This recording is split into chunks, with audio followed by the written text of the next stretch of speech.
అకారణంగా అసభ్యంగా చాలా హీనాతిహీనమైన ప్రవర్తనతో ఈరోజు ముఖ్యమంత్రి రేవంత్ రెడ్డి గారు మా ఆడబిడ్డలిద్దరిని నా పాటికి నేను పెద్దగా విమర్శ చేయకుండా పద్ధతిగా వారిని సంబోధిస్తూ ప్రభుత్వానికి సూచనలు మాట్లాడుతుంటే మా అక్కలు కూడా కనీసం డిస్టర్బెన్స్ కానీ కనీసం ఒక కామెంట్ కూడా చేయలేదు. కనీసం నన్ను ఏమి ప్రాంప్ట్ కూడా చేయలేదు. మీరు ఇది చెప్పండి అది చెప్పండి. అట్లాంటిది ఈరోజు అకారణంగా ఎందుకు నోరు బారేసుకున్నాడో తెలియదు కానీ చాలా అసభ్యంగా హీనాతిహీనంగా ఏ నాయకుడు కాదు ఏ మనిషి కూడా మాట్లాడనంత అసభ్యంగా మీ అక్కలను నమ్ముకుంటే ఇక్కడ నన్ను ముంచిండ్రు మమ్మల్ని ముంచిండ్రు రేపు నీ బతుకు కూడా జూబ్లీ బస్ స్టాండ్ అవుతుందని మాట్లాడిన నికృష్టమైన మాట ఏదైతే ఉందో తప్పకుండా రేవంత్ రెడ్డి వెంటనే తెలంగాణలోని ఆడబిడ్డలందరికీ క్షమాపణ చెప్పాలి. ఎందుకంటే ఈ అవమానం జరిగింది ఒక సబితక్కకు సునీతక్కకు లక్ష్మక్కకు కాదు.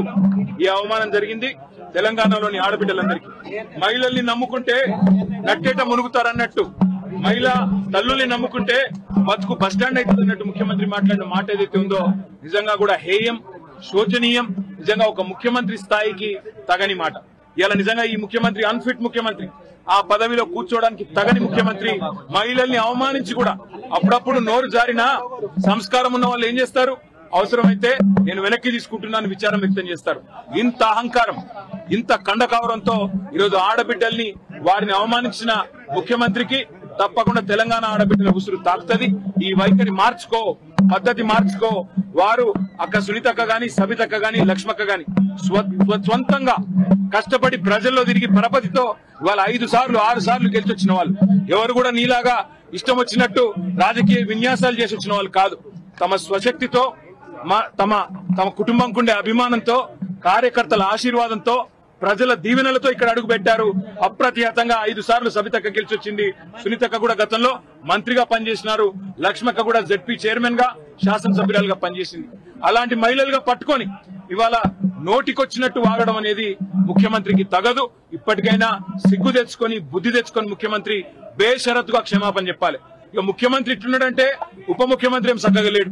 ఆయన వస్తాడు ఏం ముఖం పెట్టుకొని వచ్చిందంటాడు. నేను అడుగుతున్నా, ఏం మొహం పెట్టుకొని నువ్వు వచ్చినావు? నీకేమేం మొహం పెట్టుకొని నువ్వు వచ్చినావో మేము కూడా అట్లే వచ్చినాం. ఎంత గుండె ధైర్యం నీకు? ఇవాళ మా ఆడబిడ్డల్ని పట్టుకొని ఏ మొహంతో వచ్చినావు అని చెప్పడానికి ఉప ముఖ్యమంత్రిని నేను అడుగుతా ఉన్నా. ఏ రకంగా అంత ధైర్యంగా ఏ రకంగా అంత ఇష్టం వచ్చినట్టు మాట్లాడే అధికారం నీకు ఎవరిచ్చింది? అధికారం ఎవరికి శాశ్వతం కాదు. 10 ఏళ్లు మేము అక్కడ ఉన్నాం. మేము ఎప్పుడన్నా అవమానించిన ఆడబిడ్డల్ని తరిక ఎన్నడన్నా ఒక్క రోజన్నా ఎప్పుడన్నా నోరు జారినా వెంటనే విచారం వ్యక్తం చేసినాం. ఇవాళ నేను కూడా ఏదో సందర్భంలో ఏకవచనంతో సంబోధించినానని చెప్పి అవతల నుంచి అభ్యంతరం వస్తే వెంటనే విచారం వ్యక్తం చేసినాం. అది కేసీఆర్ మాకు నేర్పిన సంస్కారం. మరి నీకెవరు చదువు చెప్పిండ్రో ఎవరు సంస్కారం నేర్పిండ్రో నాకు తెలియదు కానీ తెలంగాణ ఆడబిడ్డలు అన్ని గమనిస్తున్నారు. ఇప్పటికే నువ్వు చేసిన మోసాలతో విసిగిపోయి ఉన్నారు. ఇలా మా ఆడబిడ్డలకు జరిగిన అవమానం వాళ్ళిద్దరికి ముగ్గురికి జరిగింది కాదు. ఈ తెలంగాణ ఆడతల్లులకు జరిగిన ఆడబిడ్డలకు జరిగిన అవమానం వాళ్ళ ఉసురు నీకు ఖచ్చితంగా దాక్తది. సిగ్గు తెచ్చుకో, బుద్ధి తెచ్చుకో, కొద్ది జ్ఞానం తెచ్చుకొని ఇకనైనా క్షమాపణ చెప్పు. చెప్పకపోతే తప్పకుండా దీనికి ఇంత కూడా అనుభవిస్తామని చెప్పి రేవంత్ రెడ్డిని అదేవిధంగా ఉప ముఖ్యమంత్రిని నోటికొచ్చినట్టు వాగడం కాదు. దయచేసి ఇకనైనా సమయంతో వ్యవహరించండి, లేకపోతే ఊరుకోమనే మాట కూడా వారికి విజ్ఞప్తి చేస్తూ థాంక్యూ.